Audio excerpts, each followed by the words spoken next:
Kintsugi Heroes acknowledges funding and was made possible with support from the Community Broadcasting Foundation. Find out more at cbf.org.au.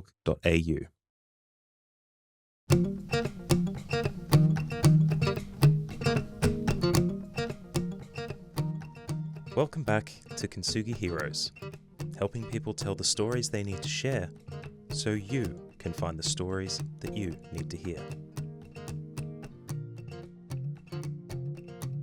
In this episode, John Millam is joined by Luke Cook, a storyteller whose journey is both inspiring and profound.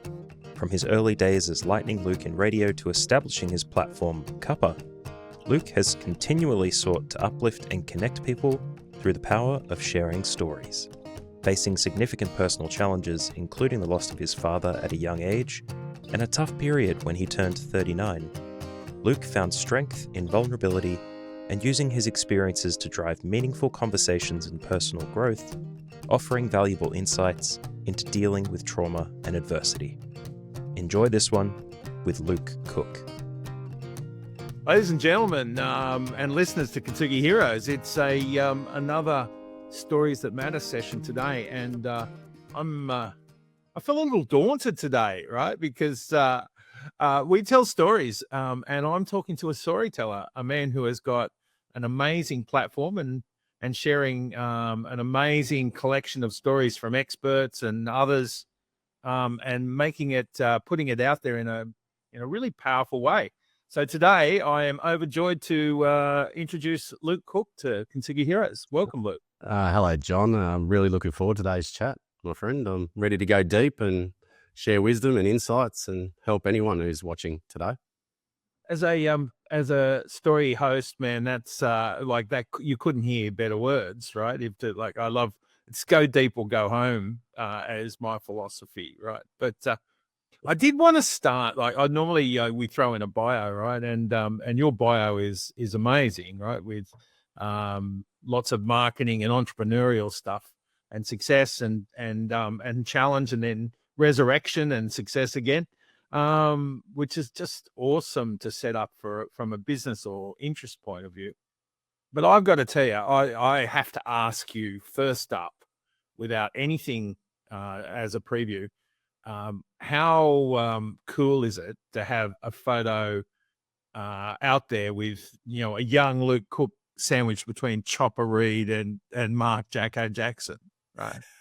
Yeah, that I posted that the other day on LinkedIn just to showcase, how sometimes your life comes around in 360 moments. And I'm not meaning that I was a criminal and had a photo next to Chopper Read and Mark Jacko Jackson, but my first ever... called in for questioning due to known associates, mate. Right? Yeah.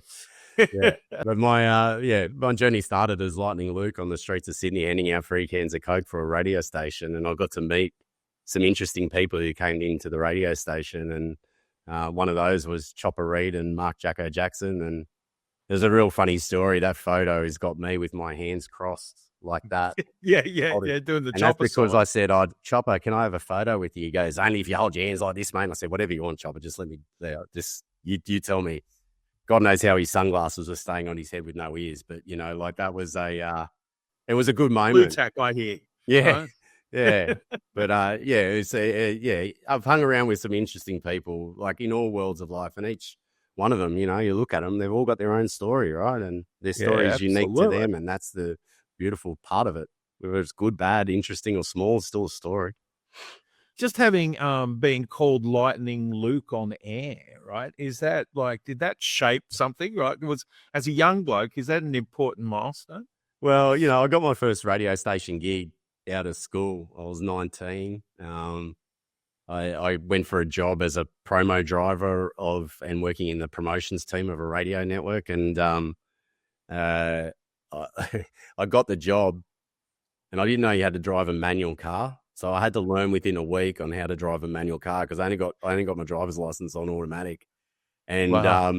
I remember driving out of the car park on the first day and stalling it right in front of the driveway just at CWS. But, when I caught up with my first live cross, I went and caught up with the announcer beforehand and said, okay, I'm about to go out. He goes, well, what are we going to call you?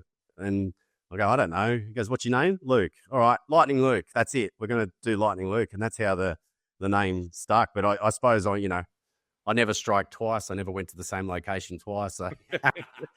But yeah, I came up with my pseudo, brand, I suppose. So you designed your avatar to fit the name, right? Totally. Yeah. So nice. yeah, that was my nickname during the early stages of radio. Was Lightning Luke.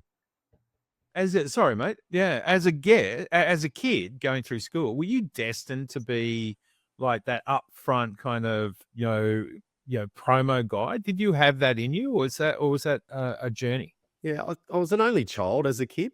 So my dad passed away when I was 4, and so mum never remarried and had kids. But mum was very out there and outgoing, and always putting me into social situations. And I think as an only child, there was that element of trying to prove yourself or stand out a little bit. Well, from my perspective, but my mum was very social, so I was always a social young man, and always put myself out there. And I did. I think I was talking to a friend of mine the other day just around, I remember going up on stage as a young kid in Blacktown, Westfield or West Point or whatever it was, and going up on stage and being a part of a fun little thing that the school put on. And when I went through high school, I did drama as a kid, in my early high school years and even up until year 12. And I was always the one that they go, oh, we're going to need to do an assembly. Who would host it? So I'd put up my hand, or it just naturally was, Luke will do it. So yeah, I think it was. I think there was always that moment in me that wanted to make people feel good. Do you mind if I take you back to, you mentioned losing your dad at 4 and your mum not marrying and being raised as an only child in a home? 4 is very young. Did that shape, did you have memories of dad? Was that something, obviously that's what as a kid, but.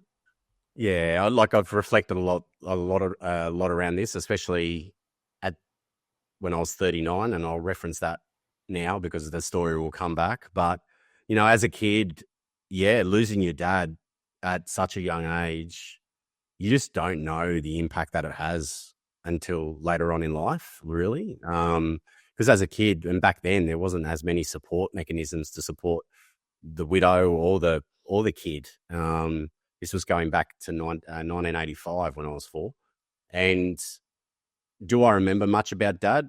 Not really. I remember 2 moments. I remember one moment because he used to be a sales director of a fruit juice company, and I remember one time he drove the ute up, and when he drove the ute up, he handed out a popper to me out the back, but I don't remember his head. I remember his waist down, if that makes sense. Oh, wow. That was the height Wow, because that's the perspective. Yeah. And then the second time I remember is him telling me off and me going to bed after doing something cheeky, and I remember that moment. But the only other moment I remember is when the police car arrived at my grandma's house where I used to go after school, and my mum was in the back.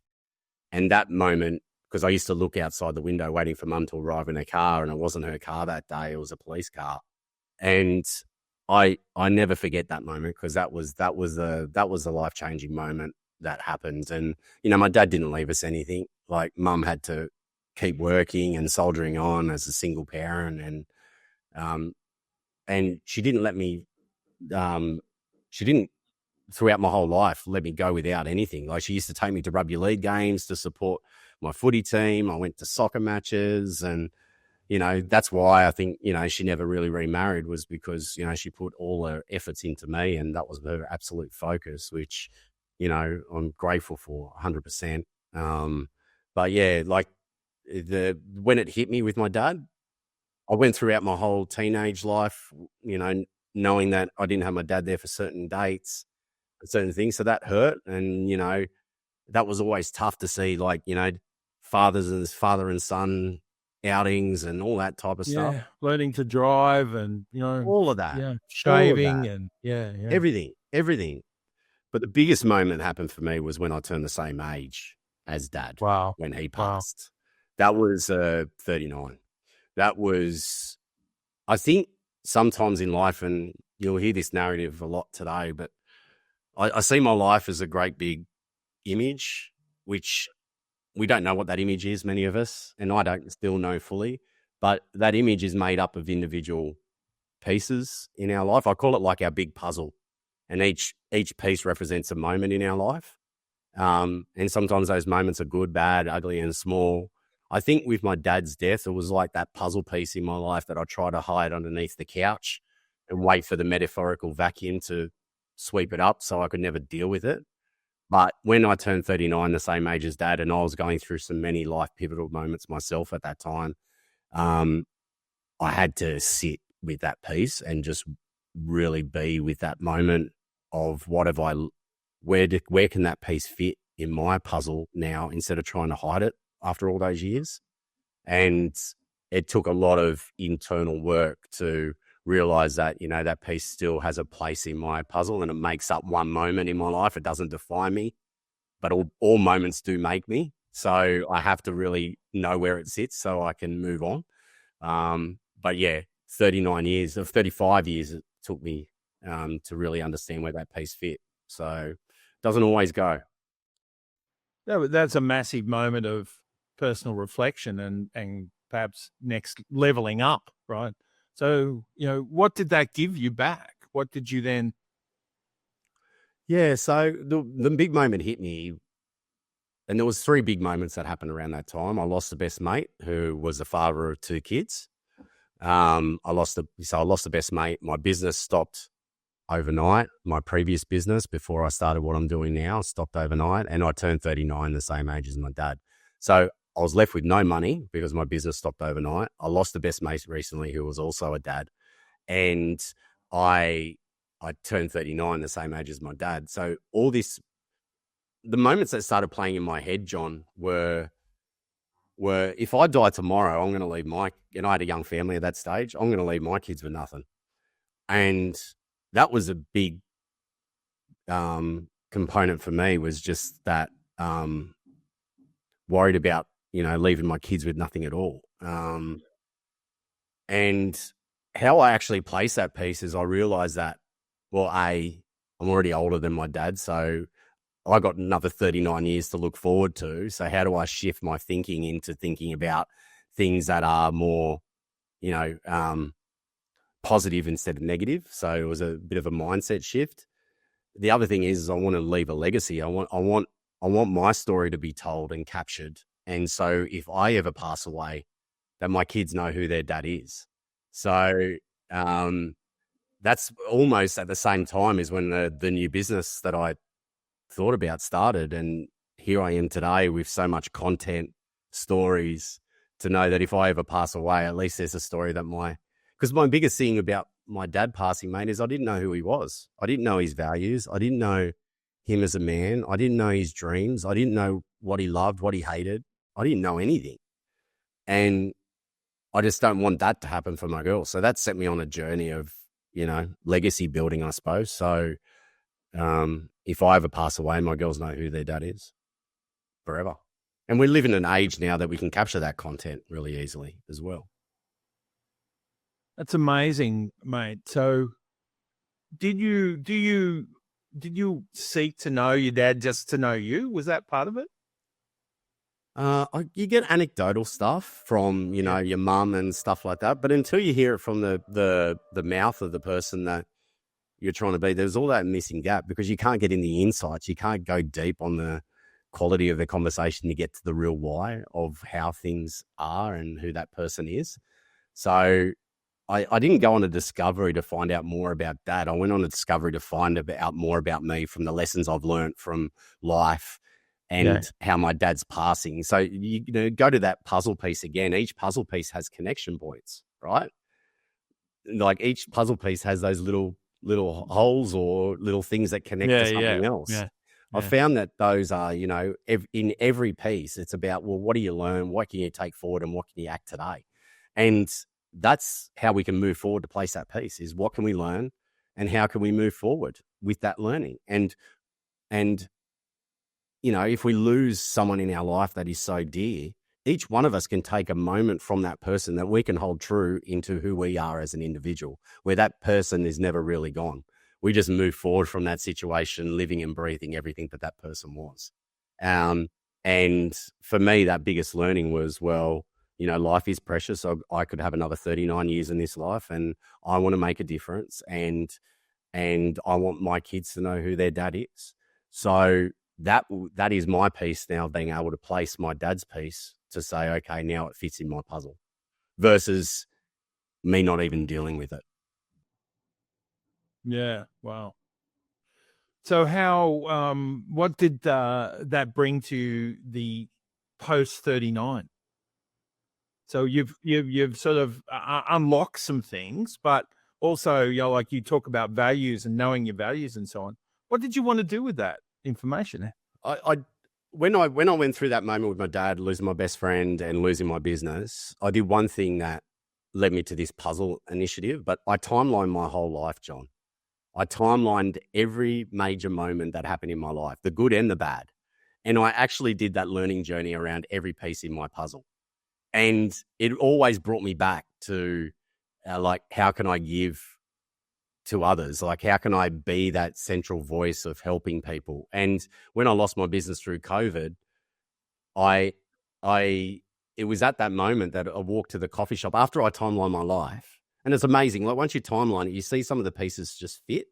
And then other things in the life just start to eventuate, because the energy that you put out there, you just see all your puzzle pieces starting to fit, and then new things start to come to you. And what came to me was, well, okay, my mental health's not in a good spot at the moment. I was crying every day at that time. I lost all my money with my family. I turned 39. Everything that I've reiterated so far, I'm not in a good spot. But I know many other people aren't in a good spot at this time during COVID. And you could see the news every day and everything like that. And I just went, you know what? I need to start my day with some positivity and inspiration. And I know many other people do as well. And then I started thinking about, well, how do I do that? And that's when I launched a virtual cafe to help people stay positive and inspired. Little did everyone know that it was mainly for me as well, because it gave me purpose every single day. It gave me something to look forward to catch up with some people that I knew, like Lane Beachley and, other people who had a lot stronger mindset than me at that time, even though they were going through their own struggles in some way, shape or form. And so that's the thing that held me true during that time, was going, okay, I want to use my voice in a way that can help others. And that just gave me purpose, mate. And yeah, but it only came because I really had to sit in my own SHIT, should we say, to be able to move forward with it, and look at my own life. And the thing about anything that we go through, any struggle, is the only one that can get us out of it is our own selves. And we've got to own it. We've got to own the pain to be able to move forward. We can get external help to help us navigate with our feelings and energy, and I encourage that. I sought that as well. I got a life coach who was a friend of mine. I sought professional help as well during that time. But at the end of the day, I had to own the next step. And sometimes that is overwhelming for people. But what isn't overwhelming is the one action you can do today. The one conversation, the one thought, the one idea, the one moment, the one self-care strategy that you can do. It's the little ones here and there that add up. Because when we do when we take that one moment, it makes us move. When we move consistently, it creates momentum. When we create momentum, it creates a movement. And that's my philosophy now, is how do we turn more moments into movements by just taking that one step, one action, one thought.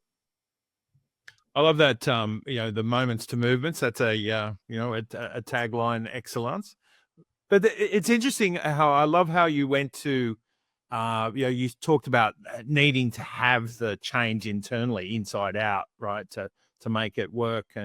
But you turn to some of the most high profile people in you like, obviously you had some contacts, right, and those people, wisdom and experts and sort of, high profile challenges, which they knew stuff from, and you turn to them to gain advice and support, right? Which I think is like an act of genius, and also quite, useful if you're going to, like, be inspired to create a movement out of it. So. Yeah, like it is my network. So, I was in media advertising and sponsorship for a long period of time. And, I managed to build up a really good network. I had a business partner, Jill, who was also really well connected. So when my previous business, Fun Locker, stopped overnight because of COVID, we were lucky in the fact that we did know a few people that we could, call upon. And it was at a time where everyone else was going through change. And Yeah. so Yeah. everyone had time to talk and chat through Yeah. things. So it was an easy time to get good quality talent. But we all came from the same place. And this is the thing about the world right now, right? We're so much about competition in Western society and beating the next person, beating the next country, beating the next everything, that the real power lies in collaboration, and collaboration that is fueled by hope. And unfortunately, as a society, we're just so driven by fear now that it makes people stop in their own thing. And, that's the narrative that I'm holding on true with is, no matter who you are, where you're from, what your background is, we can all, if we can, galvanize together, live in the place of hope and opportunity. And I'm testament to that, mate, because like I was driven by fear and all that type of stuff. But when you leverage something inside of you that is greater than you, and when that is given to others, that is magic. That's where magic happens, where it's not selfish, but it's about giving to others. That's when things like what you're doing, you're giving to others right now, and that is an amazing gift. And more people should gift in some way. It can just be a random act of kindness every single day. Who knows? It doesn't have to be much. Makes a lot of good sense, mate. Like, and it's kind of surprising that we have to work so hard to make it a movement instead of just everyday activity. But I want to just hold that thought, right? Because there's so much to explore in the concept of movement, and of course the whole response to COVID and you being caught up with it. Just a quick question though. When you touched all of those impressive people you had, that were beginning which you called it the virtual cafe, which is a great idea, right? So, what is it about, like, these people are high profile and they've done amazing things. Do they have better insights than just the bloke on the street? Is it like, is the stories better? What differentiates someone well known and with a profile? Yeah, like lived experience. A lot of them, every one of them, have got a lived experience in some way, shape, or form. Some of them, the high profile ones have got there because of many situations where they've either had to break down barriers and people note them because they've done so and they've won gold medals or they're world champions or they've reached the top of their game. I don't think that what they offer necessarily is game changing to what other people can do and act. But if you look at movement generation, people have got to galvanize around something, and the galvanization of a story from someone who has achieved something just makes it easier for people to follow and flow, even though some of the commentary might be very similar to the everyday person out there.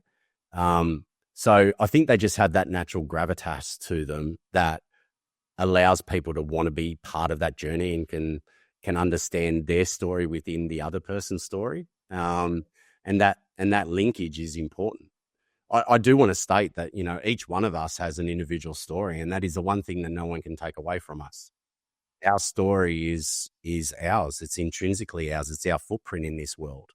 Now, the anecdote that, you can't walk in another person's shoes. No, you can't, but you can follow someone else's footprint until you're confident enough to go on your own path. And that's what I hope that, all the thought leaders that we talk to regularly is we hope people may follow in their footprints so they can then get the confidence to walk on their own path. Interesting, like you finished on that point, which was that we were talking about how other people offer the footsteps that we should follow, right? And I love that idea because that perspective is all the difference, right? Can you see someone else's perspective? And you talk to so many people. Do you see their perspective when you talk to them? You know what, mate? One of the biggest things and learnings that I've had since launching Cuppa is the many of the unconscious biases that I didn't know I held. It took me 39 years to sit down with a First Nations person to hear their story. It took me 39 years to sit down with someone that was transgender to hear their story. It took me 39 years to sit down with someone that was a quadriplegic to hear their story. And my challenge to the world right now is that all good for you to have an opinion, but unless you're sitting in the dirt or sitting in the conversation with someone that is different from you and exploring that conversation with curiosity, because there's many truths in our own opinions, right? And so that's why from my perspective, like to be able to sit in that uncomfortableness, I suppose, in conversations with people that are different from you is the biggest learning that we can all have, because we're surrounded by the same people in our own world. They look like us, they sound like us. Some of them are many of them are the same color as us, and we still have an opinion about other people, but we've never sat with them to understand their story. And that is the biggest challenge facing our society at the moment, is we're so easy to offer opinions now on platforms we have no right to offer our opinion on, but we do so anyway for right of speech or the rest of it. But we don't really know what's going on in the other person's world. We don't understand their story. So that's something I've had to realize myself, is being able to tackle many of my own unconscious biases. How did you do that? What learning did you grasp to manage that? Because it's not an easy thing to sort of learn as you go, dealing with all sorts of reflection moments. You know what? If it wasn't for Cuppa, I probably wouldn't have. I forced myself to have a conversation and hear the stories of people. Obviously, I had a platform and I wanted to broaden our scope around, who we talk to and why we talk to them and learn more. So some of it was forced, but what wasn't forced was the nervousness and anxiety I had about going into those conversations for not saying the wrong thing. Now, you know what I've learned about nerves? Nerves mean you're about to learn something new. So embrace it, because your nerves and anxiety means that there's something on edge about you. And why is it on edge? Because it's not comfortable. And if it's not comfortable, that means you're getting outside of your comfort zone, which means you're about to learn. When you do that more often, you grow. And that's where the real change takes place in who we are as individuals. Some of my best friends now are First Nations elders, transgender people, those that have no legs or arms. And it's just like my perspectives and shifts around humanity has changed because I've had a willingness to be open-minded about the conversations that I have. I love that, like the move from marketing and your own situation where you had to, rebuild almost overnight, right? And all of the personal challenge, the loss of your business and all that meant for your well-being, right? What would you, recommend people do without having that personal epiphany of like their entire, world breaks down? So many men seem to need that for us to grasp some of the things you're talking about today.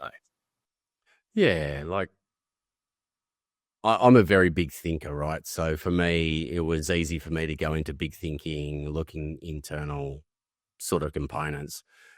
For people in there every day, deep in your gut if something's not right. So you've got to look at your actions every single day. How are you starting your day? Are you getting up early? Are you exercising? That's the first thing I'd say to everyone who is going through some challenges is own the morning. Just own the morning. Like if you can do one thing for yourself, just own the morning. Because if you do that, at least you've done something for yourself the whole day. And you look back at the day and you can. So when I was going through my biggest challenges, I'd get up at 5:30. I'd go to the local, like I'd walk or run. I'm not that big on running every day, but that's all right. I got up and moved. I went and watched the sunrise, which gave me more perspective that every single day is a new day. There's a different sunrise. So that added more perspective to me. I tried mindfulness practices, learned how to breathe, listen to music that brought me joy. What I didn't do was check my phone until 9 o'clock in the morning. after I did my morning routine. So, it doesn't have to be major shifts that you need to go through, but you need to look at your own actions and you need to own your own actions. No one's going to get you through this. It's you that gets you through this. And it's those small little steps that you can do. At one moment, that one conversation again is all you need to focus on every single day, and celebrate that. Celebrate what you did. To get guys talking more is a big thing, and I'm a big advocate for that. I'm very stand alongside a bloke as he's talking and regularly checking in on mates and just having conversations with other guys is such a big thing for me, because that's who I relied upon. You centralize yourself around the tribe that gives you the energy and joy. Be careful of those people that drain you. Sometimes they're your own family members. So you just have to be really careful around your tribe and being able to, be with people that actually care. Again, not to offer an opinion, just to be there to listen to you is all you need a lot of the time. You don't need another perspective or a she'll be right, mate, because right now it's not right, and that's okay.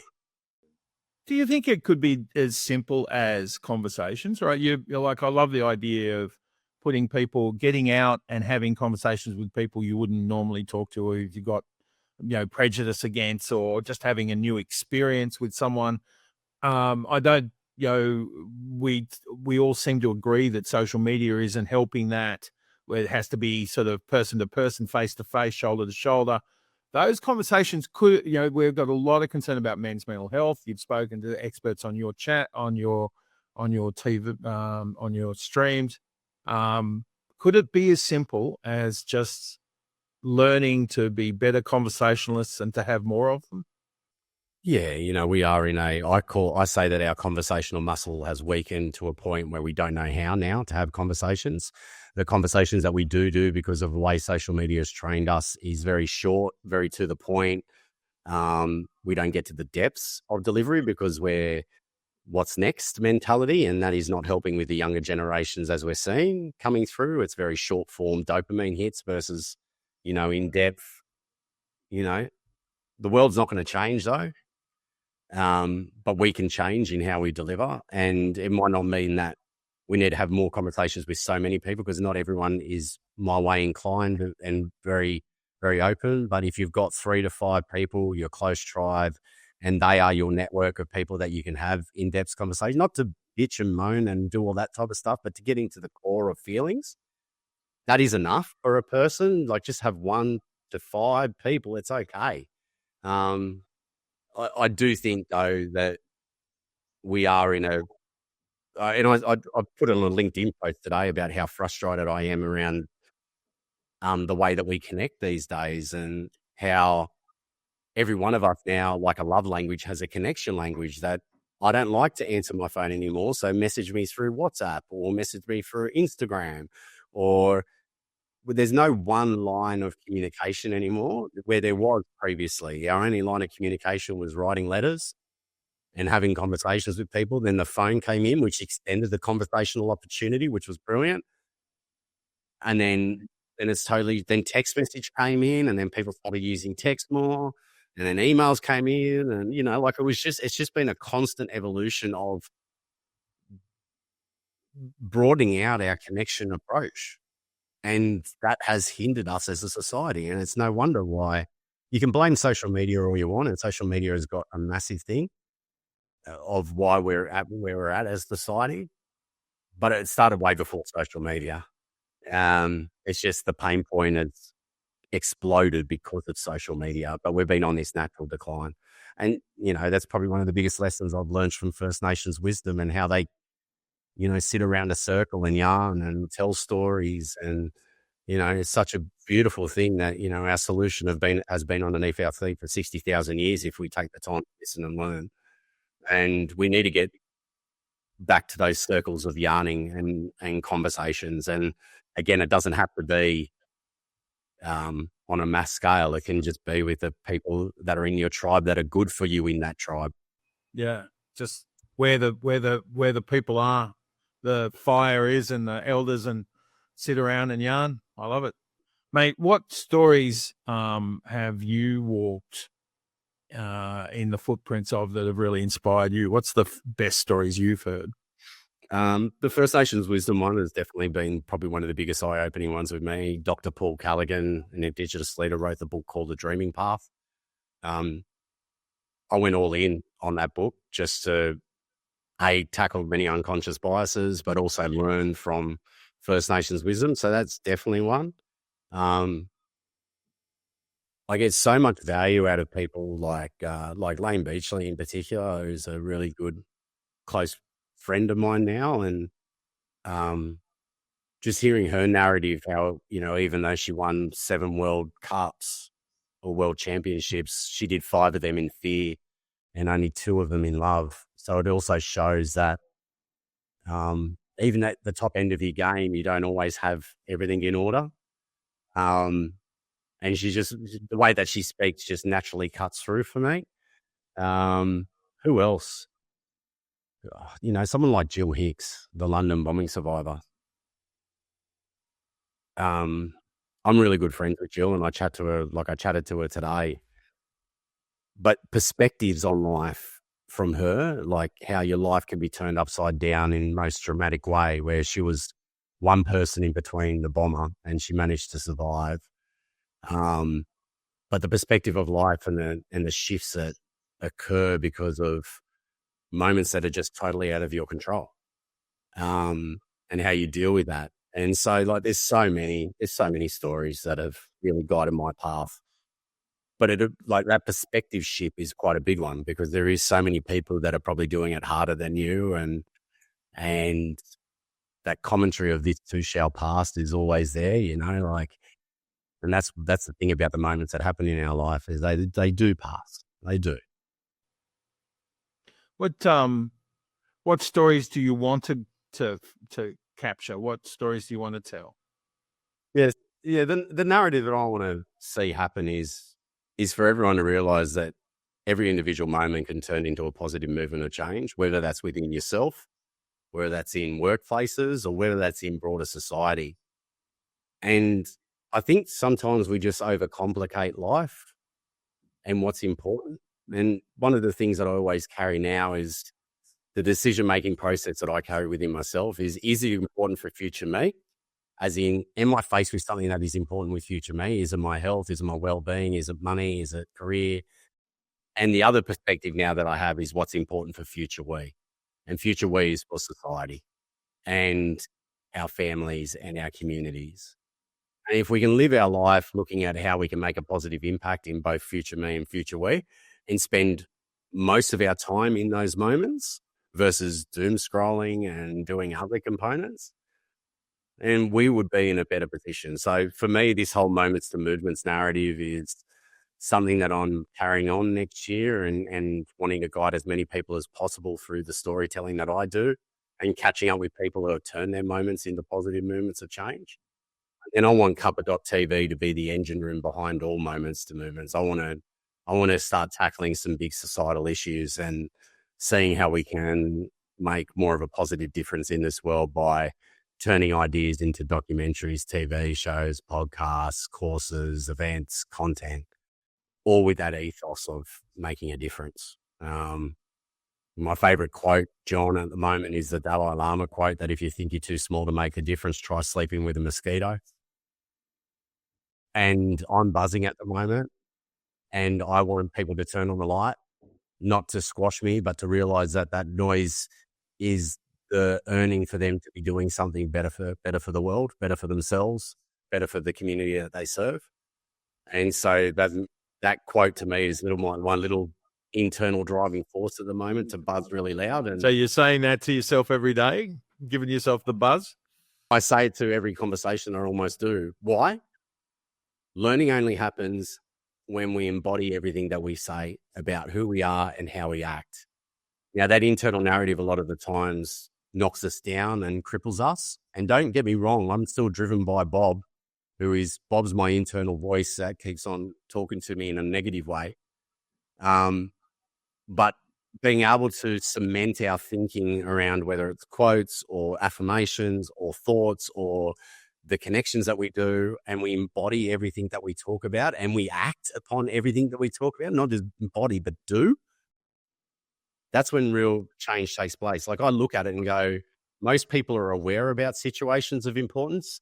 Some people care, but very few people show where they're driving the change in their own life. That's where we need to move to, is move from care to where, because a lot of people care. But if you want to talk about climate change, what are you doing in your every single life? If you want to make people feel good, First Nations people, where are you driving that change? Who are you meeting with? What are you doing? It's the where component that we should be doing more. And that's where the focus of future me and future we sits is it important for me? Is it important for society? Now, what can I do about it? Okay, let's do it.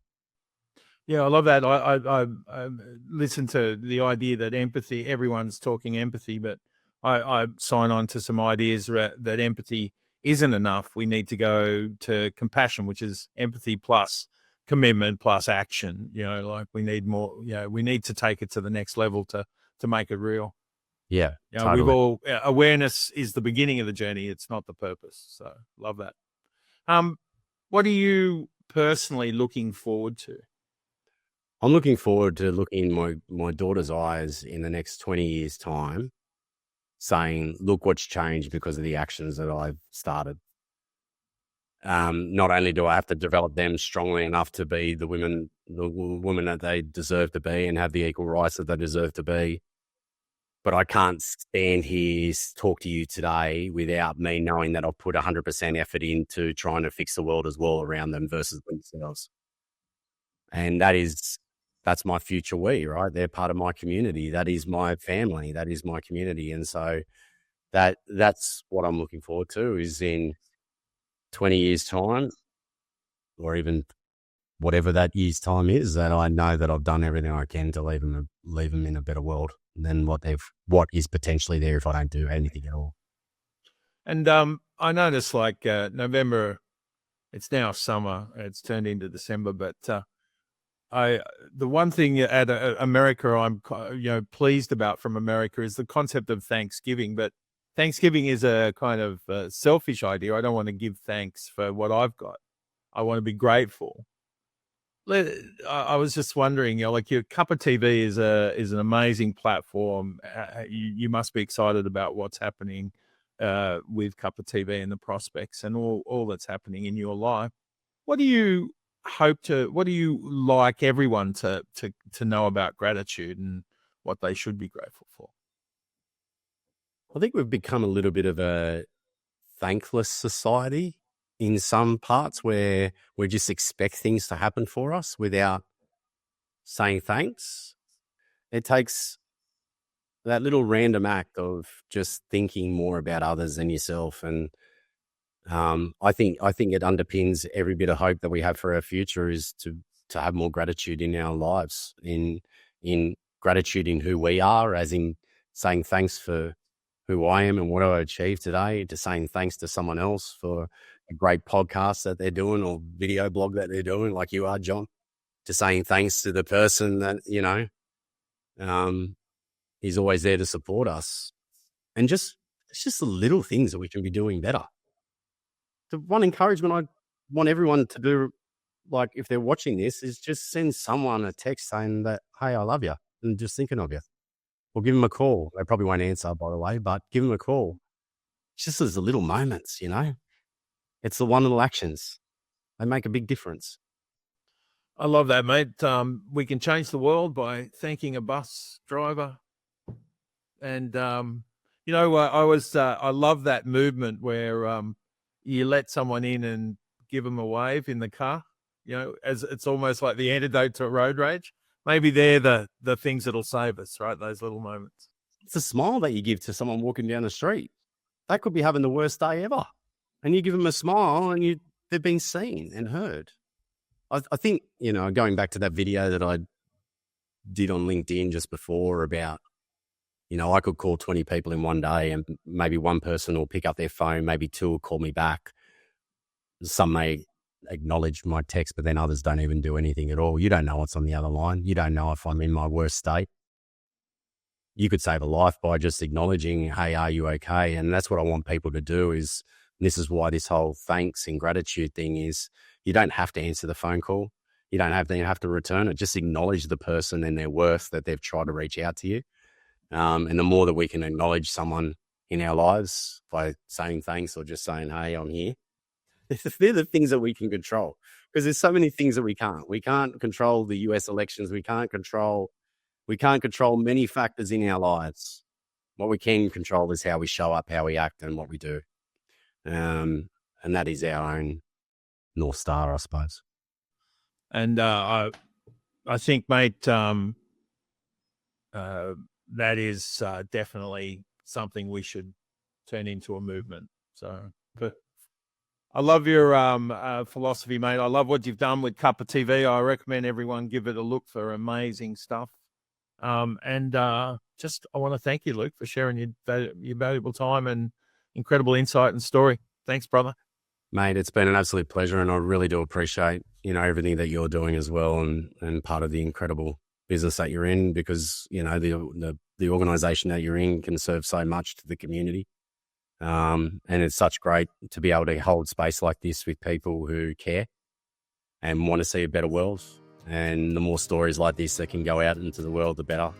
Because you don't know which story is going to impact the person at the right time. And you've done that today, John, as well. So I appreciate it. Thank you. Mate, it's been awesome and fantastic. Let's talk soon. All the best, brother. Bye.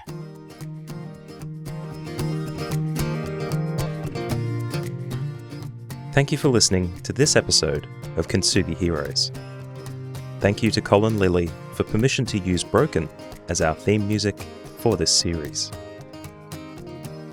If you enjoyed this conversation, share the podcast with a friend and let us know by leaving a rating and review on Apple Podcasts, Spotify, or wherever you get your podcasts. If you'd like to support Kintsugi Heroes and the stories we share, head to kintsugiheroes.com.au and follow the instructions to make a tax-deductible donation. Thank you for listening, and we'll see you next time.